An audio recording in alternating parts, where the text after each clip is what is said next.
Hey guys, it's Comic Wiz here, bringing you another review of The Legend of Korra episodes 6 and 7, titled Old Wounds and The First Airbenders.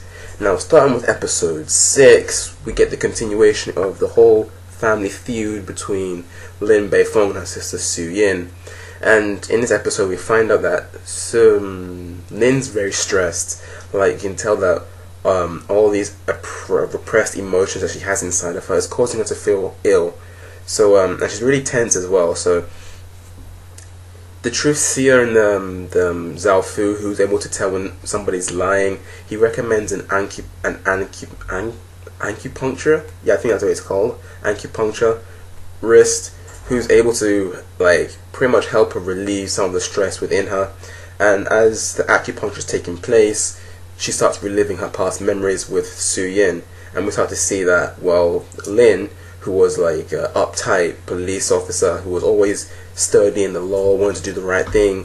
Her younger sister Su, on the other hand, was very wild and free and was getting in a lot of trouble. Like, she was hanging around with the bad crowd, people who would likely get her in trouble and throw her in prison. And there's a situation that takes place whereby Su-yin gets into trouble with the law, and then Lin Beifong has to take her in. So when Toph finds out about this whole situation, Toph decides the best thing to do is to cover it up so that Su doesn't get in trouble. But I keep getting the names mixed up. But Lin, she's protesting this, saying that you have to teach her that she can't get away with everything that she does. That you have to teach her that what she's doing is wrong. But Su gets away with it in the end because Lin, she pretty much rips up the criminal report on Su-yin, and she tells Su that she has to leave the city immediately if she wants to hide from what she's done. And that's pretty much how Su ends up leaving Republic City and then exploring the world, and then that's how she, got to where she is today. But unfortunately, this whole situation pretty much did not sit well with Beifong at all. She kept all this in. It's because of this is the reason why she thinks her sister is not a good person, and why she doesn't trust her the way she might, where everybody else is.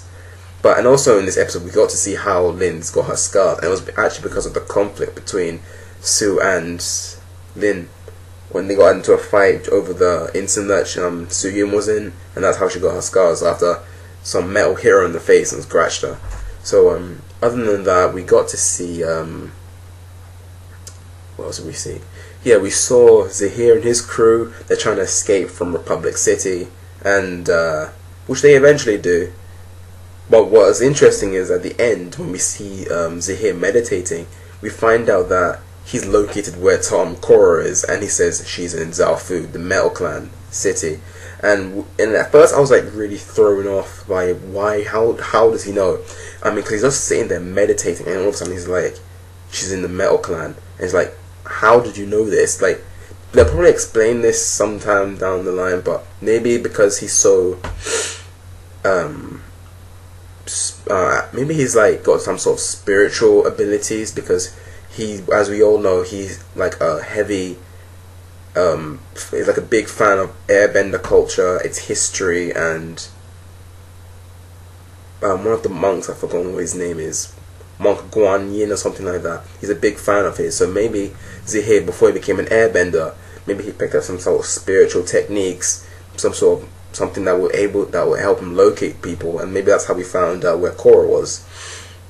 So then also in this episode we get to see the final conflict between Su-yin and Lin Beifong, whereby they're trying to resolve their issues, which was pretty funny, but it was also a really serious fight that they had. It was pretty cool actually. They were actually really going at each other.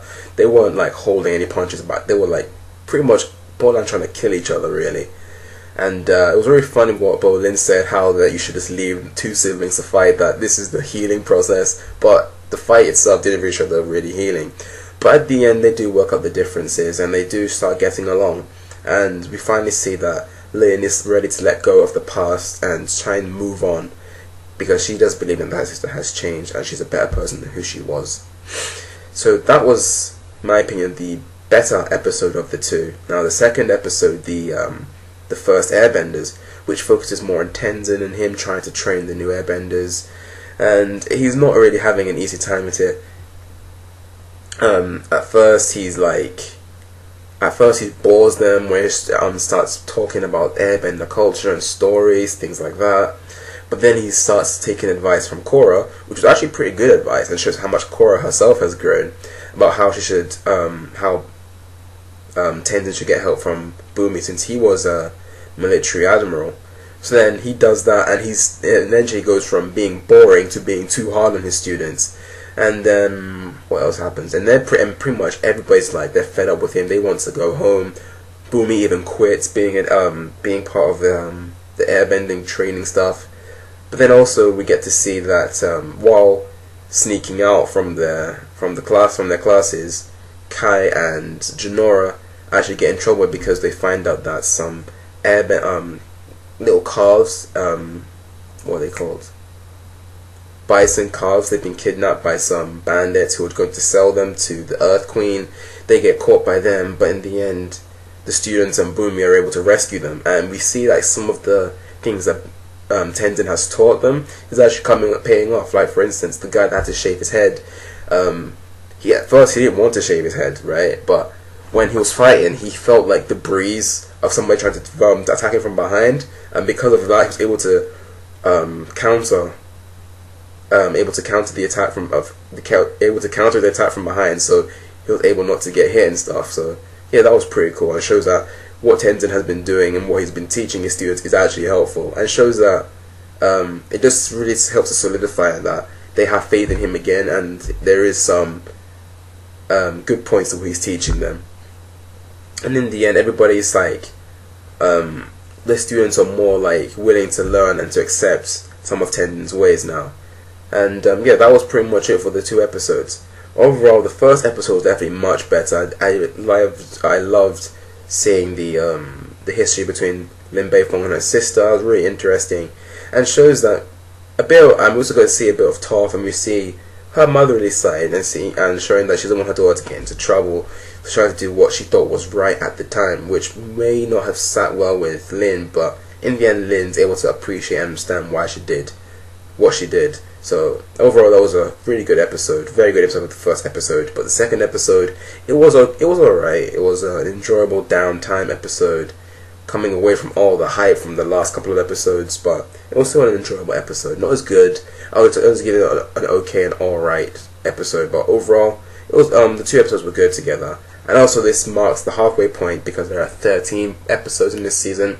So we're now at the halfway point of the season. Tell me what you thought of with these 2 episodes, and also the first half of the season overall. And also tell me, what do you think about how Zahir was able to find out where Korra was? Do you think he might have some sort of spiritual training, maybe some sort of connection with the spirits or whatever? Let me know in the comments down below. And also, what do you give this episode? So that will be it for today, and I'll see you guys next time. Bye.